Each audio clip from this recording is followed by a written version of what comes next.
नमस्कार दोस्तों, welcome to my YouTube channel learn Hindi with Preeti. दोस्तों, जैसा कि आप देख रहे हैं कि हम सीबीएसई बोर्ड द्वारा क्लास 10th कोर्स ए के लिए निर्धारित हिंदी की पाठ्य पुस्तिका क्षितिज का अध्ययन करने वाले हैं। तो आपकी पाठ्य पुस्तिका क्षितिज में काव्य खंड के अंतर्गत दूसरा चैप्टर है तुलसीदास, जिसमें राम लक्ष्मण परशुराम संवाद नाम से एक शीर्षक दिया गया है, जिसका हम यह अध्ययन करने वाले हैं। दोस्तों, उस संवाद को यदि आप पैरा वाइज देखेंगे तो यह तीसरा पैरा है। पहले और दूसरे पैरा से रिलेटेड मैं एक वीडियो अपलोड कर चुकी हूँ, आप उसे जरूर देखें। उससे आपको यह आगे की पंक्तियां भली भांति से आपको समझ में आएंगी। दोस्तों, इससे संदर्भ और प्रसंग से रिलेटेड मैंने पहले वीडियो में काफी विस्तार से बात की है, तो आप उसे जरूर देखें। तो थोड़ा सा मैं आपको बता देती हूँ कि यह जो राम लक्ष्मण परशुराम संवाद है, यह तुलसीदास की सर्वश्रेष्ठ रचना रामचरितमानस के बाल कांड का एक अंश है। और प्रसंग यह है कि सीता स्वयंवर के समय जो शिव जी का धनुष होता है वह श्री राम के द्वारा खंडित हो जाता है। तो महामुनि परशुराम जो कि शिव जी के अनन्य भक्त थे, तो वह उस आयोजन में सभा में तत्काल ही उपस्थित होते हैं और वो बड़े ही गुस्सैल स्वभाव के थे, बड़े ही क्रोधपूर्वक उस सभा में एंटर करते हैं। तो उस सभा में राम लक्ष्मण और परशुराम के बीच में जो वार्तालाप होता है, जो बातें होती हैं, वही है आपका राम लक्ष्मण परशुराम संवाद। तो पहले के दो पैरा में कुछ बातें हुई थी जिसको हमने पहले वीडियो में देखा है। अब देखते हैं ये पैरा। बिहसी लखन बोले मृदुबानी, अहो मुनि सुमहा भटमानी। इससे पहले का जो पैरा होता है उसमें परशुराम जी बड़े ही क्रोधपूर्ण वचनों से लक्ष्मण को कुछ बातें कहते हैं। तो परशुराम के उस क्रोधपूर्ण भाषा को सुन करके बिहसी लखन, हंस करके लक्ष्मण जी बोले मृदुबानी। मृदुबानी मतलब मधुर कोमल, बानी मीन्स वाणी, वचन में बोले। बिहसी लखन बोले मृदुबानी। परशुराम जी के वचनों को सुन करके हंसते हुए लक्ष्मण जी मधुर भाषा में बोले। क्या बोलते हैं? अहो मुनीसु महाभटमानी। अहो मने ओहो या संबोधन जैसा है। मुनीसु मने महामुनि परशुराम के लिए है। महाभट मने महान योद्धा, मानी मीन्स मतलब मानते हैं। इस प्रकार कहते हैं कि लक्ष्मण जी हंसते हुए मधुर वचनों में बोलते हैं, ओहो महामुनि परशुराम तो बड़े ही माने हुए योद्धा निकले। महाभट महान योद्धा, बड़े ही माने हुए महान योद्धा निकले। पुनि पुनि मोहि देखाव कुठारू, चहत उड़ावन फूकी पहारू। पुनि पुनि बार बार, मोहि मुझे, दिखाओ मने दिखाना, कुठारू वो जो परशुराम का जो फरसा होता है जिसे गुल्हाड़ा कहते हैं। चहत मने चाहना, उड़ावन मने उड़ा देना, फूक मतलब फूक मार करके, पहाड़ू मतलब पहाड़। तो क्या कहते हैं? लक्ष्मण जी मधुर भाषा में बोलते हैं, कहते हैं ओहो महामुनि परशुराम तो बड़े ही माने हुए योद्धा निकले। आप जो बार बार मुझे अपना कुल्हाड़ा दिखा रहे हैं, मानो ऐसा लगता है जैसे आप फूक मार करके ही पहाड़ उड़ा डालना चाहते हैं। इहाँ कुम्हड़ बतिया को नाही, जे तर्जनी देख मर जाही। यहाँ मतलब यहाँ इस सभा में। कुम्हड़ बतिया, देखिए कुम्हड़ बतिया मतलब कुम्हड़ा, जो पंपकिन, जिसे अंग्रेजी में जो पंपकिन वेजिटेबल है उसे कुम्हड़ा कहते हैं। तो कुम्हड़े का वो जो सब्जी होती है, जो वो जब वो छोटा होता है, पूर्ण रूप से विकसित नहीं होता है, तो बहुत ही सॉफ्ट, बहुत कमजोर होता है। तर्जनी देखी मर जाही। तर्जनी ये कहते हैं, ये जो थंब फिंगर के जस्ट बगल में ये जो इंडेक्स फिंगर होती है इसे कहते हैं तर्जनी। तो ऐसा मतलब कहा जाता है कि कुम्हड़े के फल को यदि अगर तर्जनी उंगली भी दिखा दिया जाए तो वो मुरझा जाता है। तो कहते हैं कि यहाँ कुम्हड़ बतिया को नाही। तो लक्ष्मण जी कहते हैं कि हे परशुराम जी, हे महामुनि जी, आपकी बड़ी बड़ी बातों से मैं डरने वाला नहीं हूँ। यहाँ कोई कुम्हड़ बतिया नहीं है। कुम्हड़ बतिया का तात्पर्य एक और भी है कि निर्बल, बहुत कमजोर व्यक्ति। कहते हैं यहाँ कोई निर्बल, कोई कमजोर कुम्हड़ बतिया या छुई मुई का पौधा नहीं है कि तर्जनी उंगली दिखा देने से ही वह कुम्हला जाएगा या मर जाएगा। तर्जनी ये फिंगर, तर्जनी देखी मने देख कर मरी जाही मतलब मर जाएगा। कहते हैं कि यहाँ पर कोई कुम्हड़बती या कोई निर्बल, कोई कमजोर व्यक्ति नहीं है जो आप तर्जनी उंगली दिखा देंगे तो वह कुम्हला जाएगा या मर जाएगा। देख कुठारु सरासन बाना, मैं कछु कहा सहित अभिमाना। फिर क्या कहते हैं लक्ष्मण जी, देख मने देख कर, कुठार मतलब वो परशुराम जी का जो फरसा कुल्हाड़ा है कुठारु, सरासन मने धनुष, बाना मीन्स बाण, धनुष बाण। मैं कछु कहा सहित अभिमाना, सहित मने अभिमान, सहित अभिमाना मने अभिमान के साथ, अभिमान पूर्वक। तो कहते हैं कि लक्ष्मण जी, हे महामुनि, आपके हाथों में कुल्हाड़ा मतलब वो फरसा और कंधों पर ये जो धनुष है, बाण है, उसको देख करके मैंने कुछ अभिमान पूर्वक शब्द कह दिए। कहने का तात्पर्य है कि मैंने ये सोचा कि सचमुच सामने कोई महान योद्धा खड़ा है जिसके हाथ में कुल्हाड़ा है और कंधे पर धनुष बाण लिए, तो मैं आपको कोई महान योद्धा समझ लिया। भृगु सुत समुझी जनेऊ बिलोकी, जो कछु कहत सहो ऋष रोकी।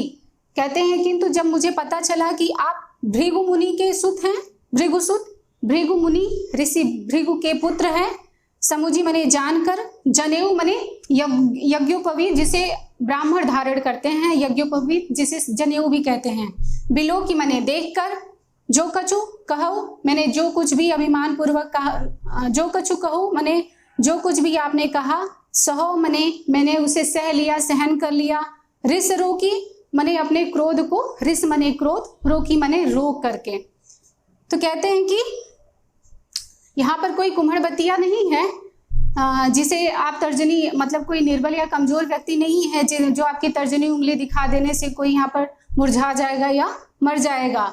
मैंने तो, कहते हैं हे महामुनि, मैंने तो आपके हाथ में कुल्हाड़ा और कंधों पर यह धनुष बाण देख करके कुछ अभिमान पूर्वक शब्द कह डाले, यह समझ करके सचमुच सामने कोई महान योद्धा खड़ा है। किंतु जब मुझे यह पता चला कि आप ऋषि भृगु के पुत्र हैं और जब मैंने आपके कंधों पर यह जनेऊ यज्ञोपवीत देखा, तो मैंने अपने क्रोध को पी लिया और आपने जो कछु कहूँ, आपने जो कुछ भी कहा मैंने उसे सब कुछ सह लिया, सहो मने सब कुछ सहन कर लिया और अपने क्रोध को पी लिया। सुर महिसुर हरिजन अरुगाई, हमरे कुल इन पर न सुराई। कहते हैं कि हमारे कुल की एक परंपरा है, हमारे कुल में लक्ष्मण जी कहते हैं कि हमारे कुल की एक परंपरा है। सुर मने देवता, महिसुर मतलब ब्राह्मण, हरिजन मतलब हरि के जन मतलब हरि के भक्त, जो भक्त लोग होते हैं जो, और अरु मने और, गाई मने गाय, इन पर न सुराई, सुराई मतलब वीरता। कहते हैं कि हमारे कुल की एक परंपरा है कि देवताओं पर, ब्राह्मणों पर, भक्तजनों पर और गाय पर हम वीरता नहीं दिखाते हैं, अर्थात हम उनके साथ लड़ाई नहीं करते, हम उनके साथ अपनी वीरता नहीं दिखाते हैं। बधे पाप अपकीर्ति हारे, मारतहु पाप परिय तुम्हारे। कहते हैं महामुनि आप तो ब्राह्मण हैं, बंधे पापु, बंधे मने वध कर देने से, मार डालने से, पापु मने पाप, अपकीर्ति मने अपयश, हारे मने हारने से, मारतहु पा और यदि आप मारते हैं तो, पा मने पैर, परिय मने परिय तुम्हारे मने आपके पैर में ही पड़ना पड़ेगा। तो क्या कहते हैं कि हे महामुनि आप तो ब्राह्मण हैं, तो यदि मेरे द्वारा आपका वध हो जाता है तो मैं पाप का भागी होऊंगा, और यदि मैं आपसे हार जाता हूं तो मुझे अपयश की प्राप्ति होगी। तो यदि आप मुझे मारते भी हैं तो भी मुझे आपके पैर में ही पड़े रहना पड़ेगा। कोटि कुलीस सम बचन तुम्हारा, व्यर्थ धरहूं धनु बाण कुठारा। फिर क्या कहते हैं, कहते हैं हे महामुनि, हे परशुराम जी, कोटि कुलीस, कोटि मतलब करोड़, कुलीस मने कठोर, सम मतलब समान, बच्चों ने आपकी भाषा आपकी वाणी, व्यर्थ मने व्यर्थ ही धारण किया है, धरहु मने धारण किया है, धनु मने धनुष, बाण मीन्स बाण, कुठारा मीन्स उनका फरसा जो कुल्हाड़ा है। तो कहते हैं हे महामुनि, हे परशुराम जी, आपके तो वचन ही करोड़ों वज्रों के समान कठोर हैं। कोटि कुलिस सम वचन तुम्हारा, कहते हैं कि आपके तो वचन ही करोड़ों वज्रों के समान कठोर हैं, आपने व्यर्थ ही यह धनुष बाण और कुल्हाड़ा को धारण किया है। मतलब इसकी आवश्यकता ही नहीं है, आपके तो वचन ही करोड़ों वज्रों के समान कठोर हैं। फिर क्या कहते हैं लक्ष्मण जी, जो बिलो की अनुचित कहूं क्षमऊ महामुनि धीर, सुनि सरोस भृगुवंश मणि बोले गिरा गंभीर। जो बिलो की मतलब ये आपके धनुष बाण और कुठारा कुल्हाड़ा को देख करके अनुचित माने जो कुछ भी मैंने गलत कह दिया हो, क्षमऊ मतलब क्षमा कर दीजिए, महामुनि धीर, धीर मतलब धैर्यवान महामुनि, सुनि मतलब सुनकर, सरोष मतलब क्रोध सहित, भृगुवंश मणि परशुराम जी के लिए कहा गया है कि भृगुवंश के मणि अर्थात रत्न स्वरूप परशुराम, बोले गिरा गंभीर, गिरा मीन्स वाणी, गंभीर मीन्स गंभीर। तो लक्ष्मण जी कहते हैं जो बिलो की अनुचित कहो, आपके इस धनुष बाण और कुल्हाड़ा को देख करके जो कुछ भी यदि मैं अनुचित कह दिया हूं तो हे धैर्यवान महामुनि आप मुझे क्षमा कर दीजिएगा।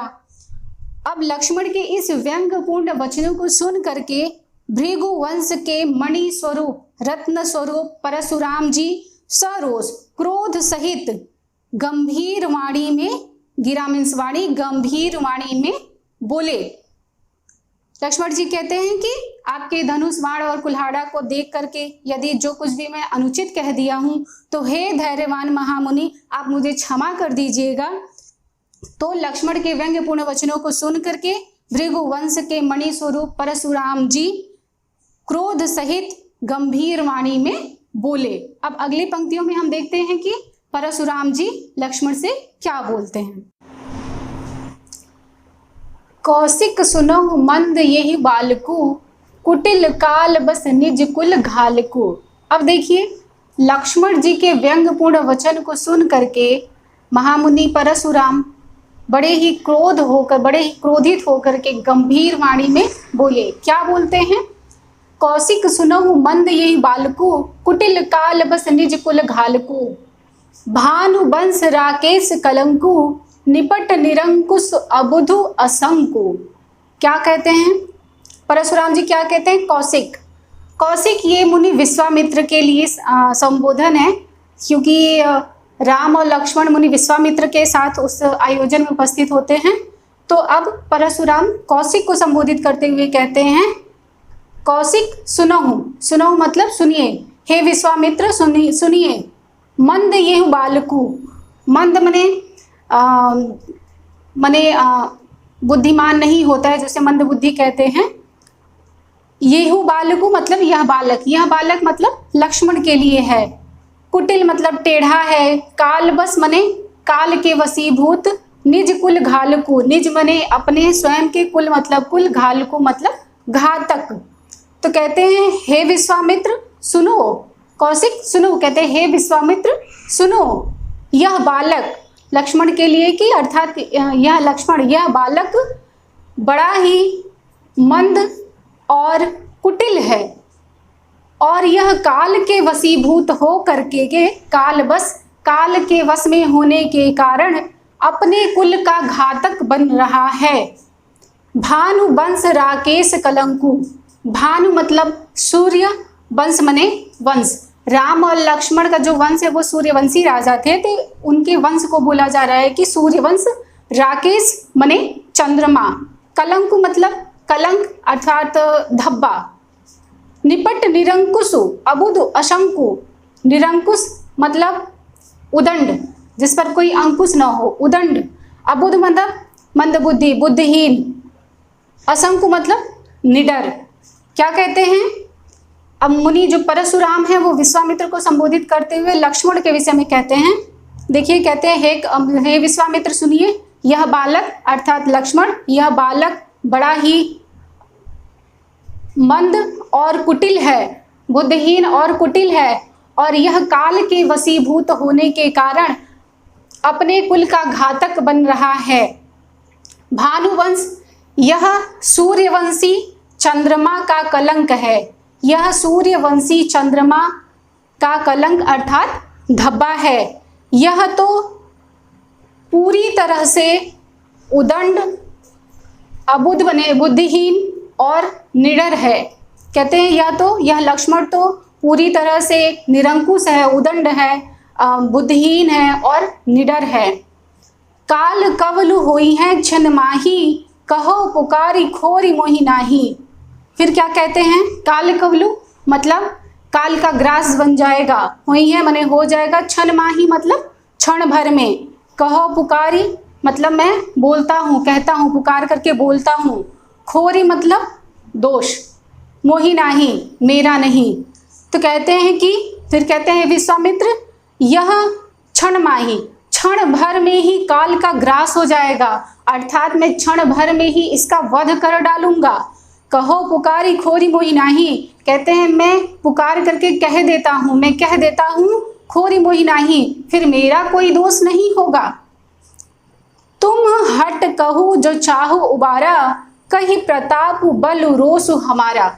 अब फिर से वो विश्वामित्र से कहते हैं कि हे मुनि तुम हट कहू मतलब रुको, जो चाहो उबारा, जो मने यदि चाहो मने यदि आप चाहते हैं, उबारा मतलब कि बचा लेना या उबार देना होता ना कि बचा लेना।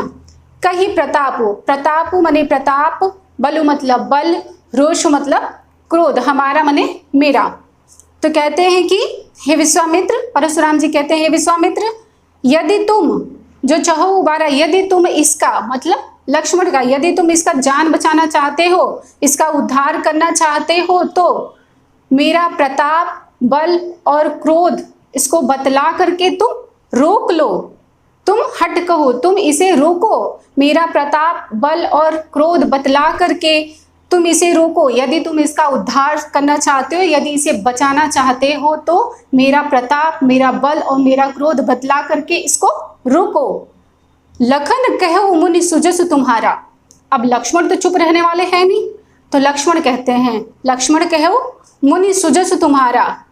मुनि मतलब वो परशुराम को संबोधित करते हैं, सुजसु मतलब सुयस सम्मान, तुम्हारा मने आपका, तुम्ही अछत मतलब आप कर को छोड़ करके, अछत मने छोड़ करके, आपके अलावा, को बरने पारा, को मने कौन, बरने पारा मतलब वर्णन कर पाएगा।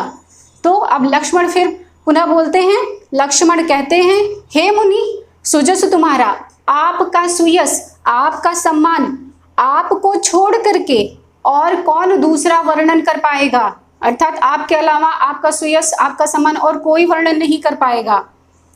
अपने मुँह तुम आपनी करनी, बार अनेक भांति बहु बरनी। कहते हैं अपने मुँह, आप अपने मुँह से, मुँह मतलब मुख से, तुम आपनी करनी मतलब अपनी करनी मतलब अपने बारे में, अपनी करतूत, बार मने अनेक बार, अनेक भांति कई प्रकार से, बहुबरनी मतलब कहीं, बहु मतलब कई बार, बरनी मतलब वर्णन किया है। तो लक्ष्मण जी कहते हैं हे मुनि, आपका सुयस, आपका सम्मान, आपको छोड़ करके दूसरा और कोई वर्णन नहीं कर सकता है, को वर्णन पड़े और कोई वर्णन नहीं कर पाएगा। अपने मुँह तुम आपनी करनी, कहते हैं कि मुनि आप अपने ही मुख से अपनी करनी मतलब अपनी करतूत को बार, विपुल बार, अनेक प्रकार से, अनेक भांति, अनेक प्रकार से बहुत बार वर्णन कर चुके हैं, बहुत बार बता चुके हैं। नहीं संतोष तब पुनि कछु कहो, जनि रिस रो की दुसह दुख सहु। लक्ष्मण जी कहते हैं संतोष मतलब संतोष, पुनि मतलब फिर से बार, कछु कहो कुछ कहिए, जनि रिस रो की, रिस मतलब क्रोध, जनि मतलब मत रोकिए, दुसह मने असहनीय, दुख मतलब पीड़ा, सहु मतलब सहन करना। तो कहते हैं कि यहाँ पे लक्ष्मण जी जब कहते हैं कि आपके हे मुनि, आपके सुयस को, आपके सम्मान को, आपको छोड़ करके और कौन वर्णन कर पाएगा और कौन उसको बता पाएगा। आप अपने ही मुख से अपनी करनी को, अपने करतूत को कई बार अनेक प्रकार से वर्णन कर चुके हैं, वर्णित कर चुके हैं। अगर यदि अभी भी संतोष न हुआ हो तो नहीं संतोष हूँ, यदि अभी भी संतोष न हुआ हो तो और कुछ कह डालिए, पुनि कुछ कहो और कुछ कह डालिए। जनि रिस रो कि दुसह दुख सहु, अपने क्रोध को रोक करके दुसह माने असहनीय पीड़ा को सहन मत कीजिए। वीर व्रती तुम धीर अछुबा, गारी देत न पावम शोभा। कहते हैं हे मुनि आप तो वीर व्रती, वीर व्रती का मतलब वीरता के पथ पर चलने वाला, धीर मतलब धैर्यवान, अछोभा क्षोभ रहित क्रोध रहित, गारी मतलब गाली, देत न पावम शोभा मतलब यह आप पर शोभा नहीं देता है। तो फिर लक्ष्मण जी कहते हैं कि यदि आपको संतोष न हुआ तो फिर कुछ कह डालिए, अपने क्रोध को रोक करके असहनीय पीड़ा को सहन मत कीजिए। कहते हैं मुनि आप तो वीर व्रती, वीरता के पथ पर चलने वाले हैं, वीरता के व्रत को धारण करने वाले, धैर्यवान और क्षोभ रहित अर्थात क्रोध रहित हैं। गाली देत न पाहु शोभा, गाली देते हुए आप शोभा नहीं प्राप्त करते हैं। सूर समर करनी करही, कहि न जनावही आपू, विद्यमान रन पाई रिपु, कायर कथई प्रतापु। फिर लक्ष्मण क्या कहते हैं, सूर समर करनी, सूर मतलब सूरवीर योद्धा, समर करनी मतलब युद्ध करने का काम, कहीं न जनावही आपू मतलब अपने बारे में अपना परिचय स्वयं नहीं देते हैं, विद्यमान मतलब प्रकट उपस्थित, रण मतलब युद्ध क्षेत्र रणभूमि, रिपुपाई मतलब शत्रु को सामने पा करके, रिपु मतलब शत्रु, कायर मतलब कायर, कथई प्रतापु मतलब अपने प्रताप के विषय में।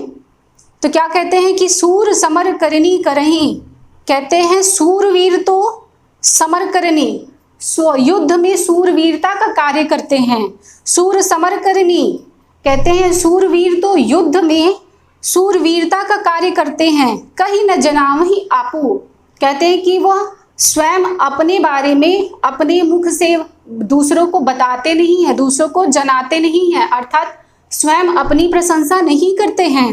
विद्यमान रन पाई रिपु, कायर कथई प्रतापु कहते हैं रिपु अर्थात शत्रु को रणभूमि में युद्ध क्षेत्र में सामने उपस्थित पा करके कायर ही व्यर्थ में ही अपने प्रताप का डिंगे हाँका करता है, अपने प्रताप के विषय में मतलब बहुत सारी बातें कहते रहता है। कहने का मतलब ये है कि जो कायर होता है वही अपनी बड़ाइयाँ करते रहता है, अपने विषय में बार बार लोगों को बताते रहता है, किंतु जो सूरवीर होते हैं वो क्या करते हैं, वो युद्ध में सूरवीरता का कार्य करते हैं।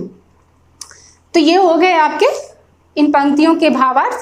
थोड़ा सा हम इसकी भाषा शैली के विषय में एक बार से देख लेते हैं कि जो तुलसीदास हैं उन्होंने रामचरितमानस को अवधी भाषा में लिखा है, मतलब आपकी इन पंक्तियों की भाषा है अवधी भाषा और शैली है संवाद शैली, संवादात्मक शैली। और ये जो पंक्तियां हैं इसमें अनुप्रास और रूपक अलंकार भी आया है, जैसे भानुवंश राकेश कलंकु इसमें रूपक अलंकार आया है और अनेक पंक्तियों में अनुप्रास अलंकार है। और छंद चौपाई और दोहा है, इधर चौपाई है इधर दोहा। और हाँ इनकी भाषा शैली हो गया, भाषा इनकी अवधि, शैली है संवादात्मक शैली संवाद शैली, और अनुप्रास और रूपक अलंकार है, छंद है दोहा और चौपाई।